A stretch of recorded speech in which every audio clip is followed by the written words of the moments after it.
Leo aquí lo siguiente. La oposición venezolana, liderada por María Corina Machado, presentó una propuesta que busca brindar al mundo oportunidades de inversión únicas en el sector energético del país. Eso ocurrió el pasado jueves en el evento CERAWeek 2025 de S&P Global. Es la principal conferencia mundial del sector energético.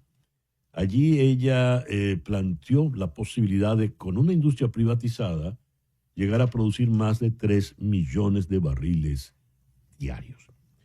Edmundo González Urrutia aseguró que el país puede lograr con las políticas correctas un crecimiento rápido y sustentable en el sector energético y que el plan del gobierno Venezuela Tierra de Gracia está diseñado en este sentido, evidentemente asumiendo o entendiéndose que esto sería a partir del momento en que él pueda asumir la presidencia y designe, como lo ha prometido, a María Corina Machado como vicepresidente. Vamos a Houston. Allí está el doctor Francisco Monaldi, economista experto en temas petroleros. Francisco, muy buenos días. Encantado, César. Francisco, ¿qué opinión te merece esta propuesta Venezuela Tierra de Gracia que han presentado la señora Machado y González Urrutia? Mira, yo creo que es una visión muy coherente, digamos, de una apertura petrolera masiva para recuperar la producción de petróleo de Venezuela, cosa que es perfectamente factible si se hacen los cambios institucionales necesarios y se le da la credibilidad al sector privado para lograr esto, ¿no? Creo que fue bien recibida en general. No, el énfasis no es en la empresa PDVSA, sino en la apertura con todo tipo de contratos a básicamente buena parte de las áreas de producción en Venezuela, y creo que es la visión correcta, digamos. Ya. La meta es subir de los 800,000 barriles diarios a los 3 millones. ¿Esto sería en cuánto tiempo, Francisco? Bueno, en la visión que ellos presentaron no hablan de detalles del tiempo, pero yo estimo que eso tomaría unos 7, 8 años como mínimo. Y eso si se dan todas las condiciones necesarias para poder atraer esa gigantesca inversión que es necesaria. Estamos hablando de más de 100,000 millones de dólares en ese periodo de tiempo. Dios, ha habido discrepancias. El gobierno actual dice que está produciendo más de 1.200.000 barriles. La OPEP dice que no llega al millón. ¿Realmente cuál es la producción en este momento, Francisco, según tus cifras? Bueno, como siempre hay en Venezuela hay opacidad y dudas sobre las cifras, tanto así que, como tú explicas, la OPEP siempre ha tenido eso que ellos llaman fuentes secundarias, que no es otra cosa que la mejor estimación de la OPEP en base a una serie de empresas que se especializan en esto, porque saben que sus miembros tienden, y no es el único miembro, por cierto, tienden a reportar cifras que no son las verdaderas. En el caso de Venezuela, la diferencia es ahora alrededor de 100,000 barriles diarios. Es una diferencia que alguna vez tuvimos en el pasado, pero que en los últimos años no había sido tan grande. Y todo nos indica que Venezuela está incluyendo los diluyentes que está importando del exterior y mezclando con el crudo está pesado como si fueran parte de su producción, que obviamente no solamente no lo son, sino que requieren una costosa importación. Sin embargo, es importante destacar que ha habido un aumento de producción importante en los últimos 2 años, fundamentalmente basado en la licencia de Chevron. La propuesta de Machado y González Urrutia hablan tanto del petróleo como del gas natural y hablan de la integración regional, convertir a Venezuela en el proveedor clave para toda la América Latina. ¿Realmente cómo se implementaría este plan, Francisco, según lo que ellos han planteado? Bueno, como te digo, es una visión general que todavía tiene que aterrizar detalles. Yo sé que los detalles los han trabajado el equipo de María Corina Machado incluso antes de la elección. Pero básicamente es un desarrollo de todo el potencial, tanto en la parte petrolera como en la parte de gas, tanto para el consumo doméstico, para gasificar el país, para permitir que no solo los hogares, sino la industria en Venezuela use ese recurso que hasta ahora hemos desperdiciado significativamente, como también exportar a través de Trinidad y a Colombia y a otros países. Entonces, ese es un elemento importante del plan adicional a el plan, digamos, propiamente petrolero, que es donde se van a generar la mayor parte de los recursos para reconstruir al país, pero que no debemos descuidar el gas. Ahora bien, veámoslo políticamente. Leo aquí, ejecutivos de empresas como Chevron y Repsol habrían mostrado interés en el proyecto, pero destacaron la necesidad de un cambio político real para mitigar riesgos. Con Trump en el poder, se especuló, por otra parte, sobre un posible apoyo estadounidense al plan como una forma de contrarrestar la influencia de China y Rusia en Venezuela, además de asegurar suministro energético en el hemisferio. Me gustaría oír tu opinión sobre estos dos puntos. Sí, bueno, no hay duda que para Estados Unidos sería una buena noticia tener un país estable, democrático y que recupere su capacidad de producción en el hemisferio occidental. Eso le quitaría poder a unos países como Rusia y también a actores como Arabia Saudita, que tienen mucha capacidad de negociación con los Estados Unidos. O sea que sin duda que esa visión es una visión que sería muy positiva para los Estados Unidos. Ahora, obviamente, como tú comentabas, las empresas la duda que tienen es si no solamente va a haber el cambio democrático en Venezuela, sino va a haber la estabilidad política y el consenso político para llevar a cabo ese programa tan ambicioso que sin duda requiere un piso político importante, un consenso nacional y una estabilidad en el marco institucional. Vamos a ahondar en esto porque a la hora de considerar a Venezuela no podemos pasar por alto el caso guyanés. El último incidente de la lancha patrullera, de la patrullera Guayquerí, creo que se llama, el PO-11, era porque se le acercó a una instalación de ExxonMobil. Vamos a hacer una pausa, Francisco, y al regreso nos ocupamos de eso, por favor. Ya regresamos en Conexión.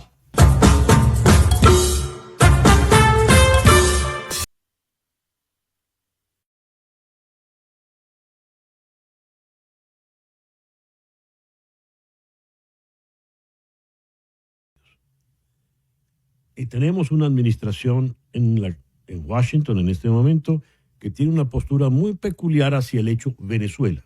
Y digo hecho Venezuela porque vamos a tener que considerar todas las aristas, desde Tren de Aragua hasta el petróleo. Hay una empresa, Chevron, que está operando en Venezuela. Pero hay una empresa más grande, ExxonMobil, que está operando con muchos más recursos al lado, en aguas guyanesas. ¿Dónde puede estar realmente el interés de la administración Trump en este momento? Hablando desde la perspectiva petrolera.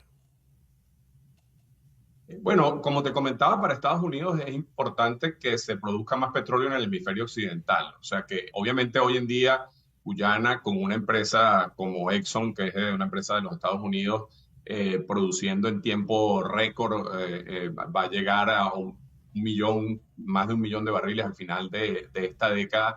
Eso es un desarrollo que los Estados Unidos ven muy positivamente. Pero si ellos pudieran lograr que a la vez hubiera una Venezuela democrática, estable, que produce 3 millones de barriles, eso también sería positivo para la visión en general de los Estados Unidos y en particular incluso de la administración Trump, y además por el hecho de que el petróleo pesado venezolano es consumido en los Estados Unidos. El petróleo de Guyana es muy parecido al que se produce en Estados Unidos, el petróleo liviano, y por tanto normalmente no es exportado a los Estados Unidos. Pero un detalle importante aquí que hay que entender es que Chevron está tratando de comprar una parte de ese proyecto en Guyana a la empresa Hess y está en medio de un litigio, la empresa Chevron y la empresa Hess sobre esa materia, la empresa Chevron y la empresa Exxon sobre esa materia. Si ocurriera que Chevron pasa a ser socio, tendríamos a Chevron de los dos lados en la disputa territorial de Guyana, lo cual posiblemente complicaría el tema en Venezuela. Y hay que decir que, mientras tanto, Nicolás Maduro ha estado, a pesar de la cancelación de la licencia de Chevron, ofreciendo cambiar la constitución de Venezuela y hacer también su propia apertura privada. Lo que pasa es que, obviamente, en los Estados Unidos se ve con gran escepticismo la posibilidad de que la industria se pueda recuperar con Maduro en el poder. Y además, bueno, además de otras consideraciones, evidentemente, sobre la democracia, etcétera. Mientras Maduro dice eso, su canciller Iván Gil escribió en sus redes sociales a propósito de la propuesta del jueves pasado de María Corina Machado y Edmundo González Urrutia. Les cito: repudiamos esta maniobra entreguista de la ultraderecha apátrida que pretende congraciarse con poderes corporativos y enemigos de la patria. Estos lacayos promueven agendas que solo benefician a sus aliados externos, ignorando que Venezuela es soberana y dueña de sus recursos. Fin de la cita. Más allá, pues, del tono siempre prebélico y grandilocuente, ¿qué nos dicen o qué te dice a ti esta sentencia, Francisco?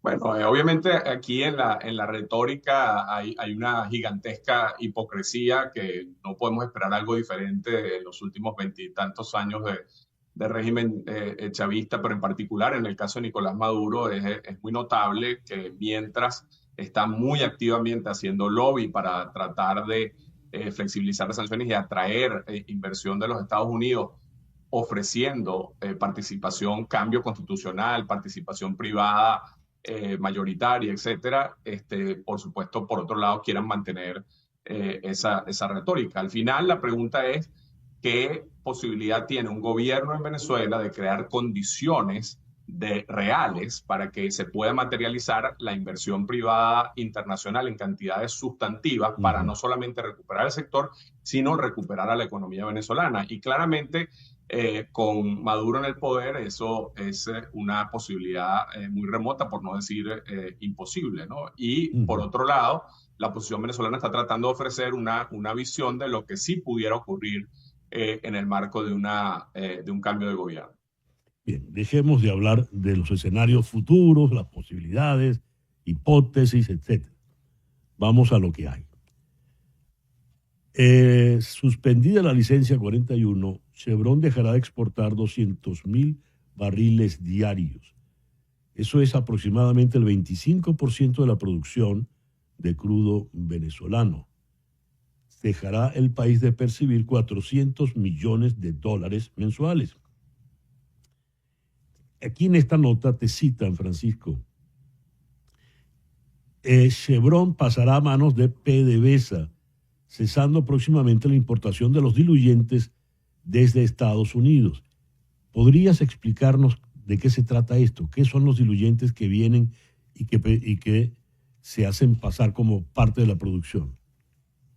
Sí, fíjate, esto es importante entenderlo porque si bien PDVSA va a tomar control de la producción de Chevron y va a exportar esa producción a el mercado negro en China, uno de los problemas fundamentales que van a tener es que Venezuela está produciendo cada vez menos crudo liviano. Ese crudo liviano, parte de ese crudo se usaba para mezclar con el crudo extra pesado de la faja del Orinoco, que sin hacer eso, la única otra alternativa es pasarlo por un mejorador, que en este momento solo hay uno funcionando, que también es el de Chevron, por cierto, y que si PDVSA no logra manejar, como en el pasado ha tenido problemas manejando, eso va a requerir todavía de más diluyentes. Entonces, ¿qué está pasando hoy?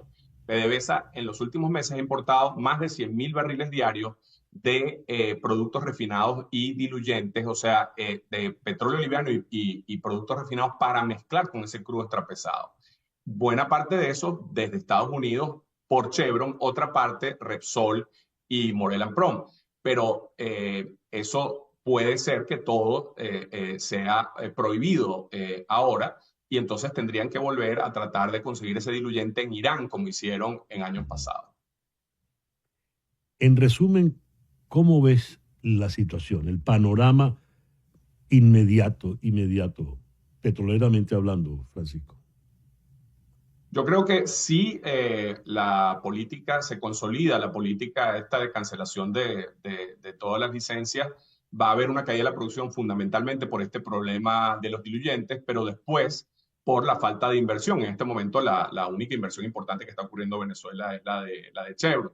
Y entonces eso no va a ser catastrófico como ocurrió en el año 2020, que la producción cayó a 400.000 barriles, porque eso se debió al COVID, a la caída de precios y al hecho de que PDVSA todavía no sabía cómo vender en el mercado negro. Eso esta vez no va a ocurrir a una caída tan estrepitosa, pero ciertamente no solamente no permite el aumento de producción que teníamos previsto este año, sino que va a ocurrir una declinación y va a continuar declinando en la medida que no haya un cambio institucional en Venezuela.